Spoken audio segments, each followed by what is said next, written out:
കളിക്കുകയായിരുന്നു കെട്ടിപ്പിടിച്ചാടി. അപ്പോഴതാ കുഞ്ഞിനോടൊപ്പം കൂട്ടുകാരും നിരനിരയായിട്ട് എങ്ങോട്ടോ പാഞ്ഞു പോകുന്നു. കിട്ടു വിളിച്ചു ചോദിച്ചു, കുഞ്ഞ, നിങ്ങൾ അങ്ങോട്ടാ? ഞങ്ങള് തീറ്റ തേടി പോവുകയാ.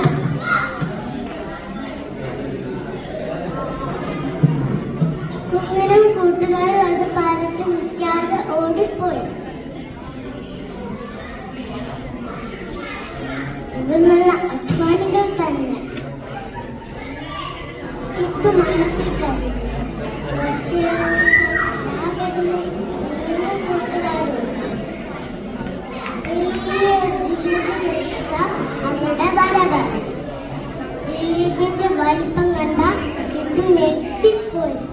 നിങ്ങൾ എല്ലാരും കൂട്ടിട്ട് എങ്ങനെയാ പൊക്കിയത്?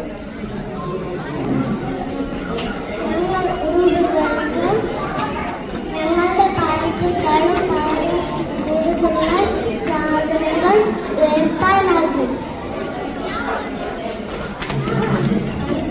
കുഞ്ഞ് അത് പറഞ്ഞിട്ട് അവർ പാടി ജിലേബി മാളത്തിലേക്ക് കൊണ്ടുപോയി. പണ്ട് ഉറുമ്പുകൾ ആഹാരം തേടി വെച്ചപ്പോൾ അപ്പം പിടിച്ചാൽ മടി പിടിച്ചിരുന്ന കഥ എൻ്റെ അമ്മ പറഞ്ഞു തന്നത് കണ്ടതായിരുന്നു. എങ്ങനെയിരുന്നാൽ ഞാനും മഴക്കാലത്ത് പട്ടിണി കിടക്കേണ്ട വരും. ഒരു നിമിഷം